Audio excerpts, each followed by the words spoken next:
Tim SAR terus berupaya membersihkan reruntuhan bangunan musola Ponpes Al-Kozidi di Sidoarjo, Jawa Timur. Tim penyelamat kembali berhasil mengevakuasi sejumlah korban. Hingga Minggu malam berdasarkan data dari BNPB, korban reruntuhan bangunan Ponpes di Buduran Sidoarjo yang telah dievakuasi mencapai 153 orang. 104 orang selamat dan 49 orang meninggal dunia. Diduga puluhan lainnya masih terjebak reruntuhan. Tim SAR mengerahkan 5 unit alat berat untuk mengevakuasi korban reruntuhan.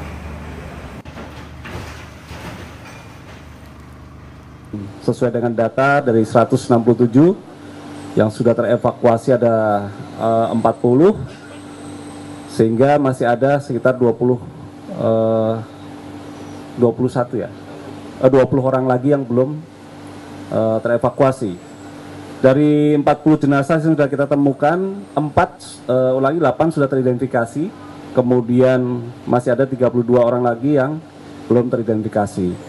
Sesuai dengan yang disampaikan oleh DVI bahwa proses ini memakan waktu paling cepat 3 hari.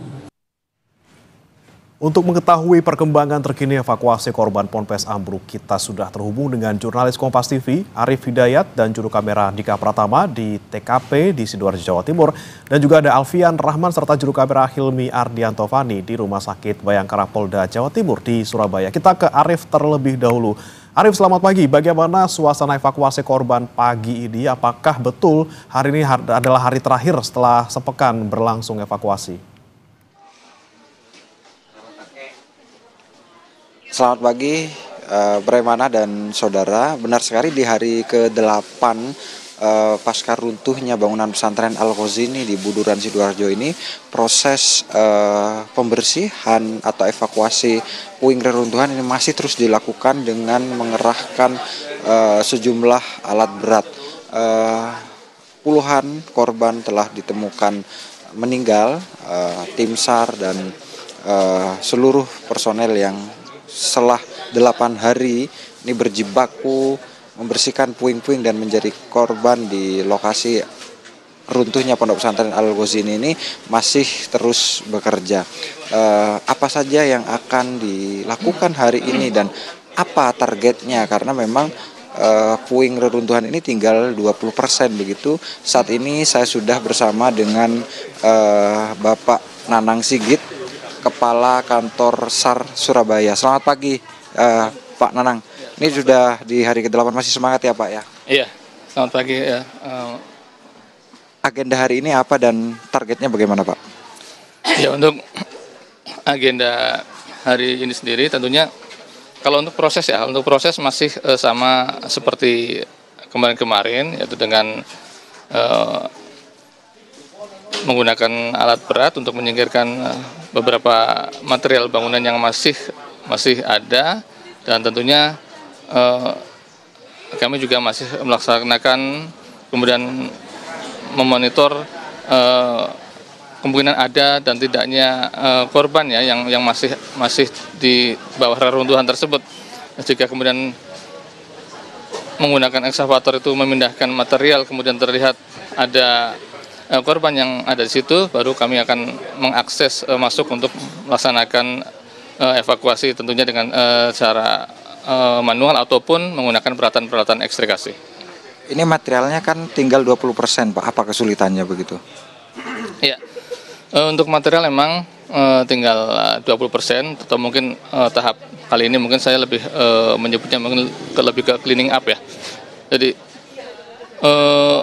yang kemudian menjadi kesulitan sebenarnya adalah dari bangunan itu sendiri, bahwa material bangunan yang tinggal 20% itu terdapat kolom-kolom betonan yang posisinya miring dan masih menyangkut atau tergabung dengan bangunan yang ada di sebelahnya yang kondisi bangunan masih utuh. Tentunya itu perlu proses bagaimana menyingkirkan kolom bangunan yang runtuh ini, tapi tidak mengganggu bangunan yang sebelahnya, dan tentunya bisa aman seperti itu. Pak, kira-kira kapan nih target hari terakhir pencarian dan evakuasi? Secara teknis saya berharap bahwa hari ini bisa diselesaikan.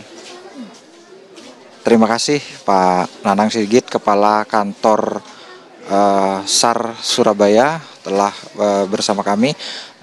Itu tadi saudara, bahwa hari ini petugas berharap semua evakuasi puing bangunan serta evakuasi jenazah yang diduga tertimbun runtuhnya bangunan pesantren Al-Ghazini Buduran Sidoarjo ini dapat diselesaikan meski ada kendala satu beton bangunan ini terhubung dengan bangunan lainnya. Bagaimana? Baik, targetnya akan selesai di hari ini. Terima kasih Arif Hidayat dan juga juru kamera Andika Pratama. Kita akan bergeser dari Sidoarjo ke Surabaya. Saudara, sudah ada jurnalis Kompas TV Alfian Rahman serta juru kamera Hilmi Ardianto Fani di Rumah Sakit Bayangkara, Polda Jawa Timur. Selamat pagi Alfian, apakah ada perkembangan terbaru soal jumlah korban yang meninggal dan sudah berhasil diidentifikasi?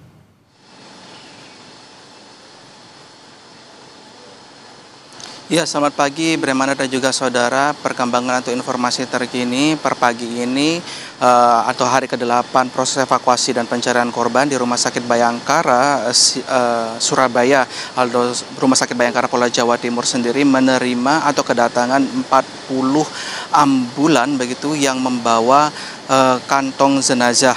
Hingga saat ini Bremana dan juga saudara, dari 49 maksud kami, dari 49 kantong jenazah ini begitu, ada 5 diantaranya sudah dapat teridentifikasi oleh tim DVI Polda Jawa Timur. 5 diantara yang sudah teridentifikasi ini, 3 di tanggal 4 Oktober 2025, sementara 2 di tanggal 5 Oktober 2025.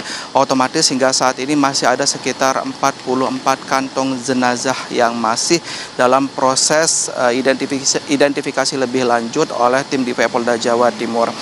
Sementara itu untuk sampel DNA ini kami dapatkan informasi dari posko postmortem yang ada di Rumah Sakit Bayangkara Surabaya sendiri.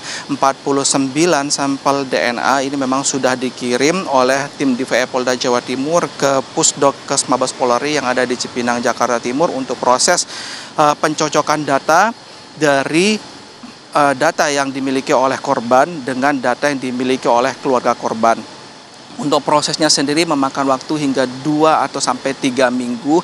Sementara untuk identifikasi lainnya yang dilakukan di Rumah Sakit Bayangkara dengan menggunakan berbagai macam cara, seperti salah satunya dengan menggunakan sidik jari dan juga bentuk gigi. Sementara untuk sidik jari sendiri ada terkendala terkait identitas begitu. Bremana dan juga saudara, seperti yang kita ketahui, sebagian besar dari korban meninggal dunia yang ada di TKP ini merupakan korban anak-anak di bawah umur yang otomatis belum memiliki kartu tanda penduduk atau KTP. Oleh sebab itu, posko antemortem meminta keluarga untuk melengkapinya dengan data lain seperti data dari ijazah dan juga raport. Dan ini masih berlanjut, kami juga masih menunggu informasi perkembangan pada hari ini. Bremana. Baik, dari 49 kantong jenazah sudah ada 5 yang teridentifikasi. Terima kasih Alfian Rahman dan Hilmi Ardianto Fani dari Rumah Sakit Bayangkara Polda Jatim. Dan juga sebelumnya ada Arif Hidayat dan juga Andika Pratama dari lokasi ambruknya Ponpes di Sidoarjo, Jawa Timur. Selamat bertugas kembali.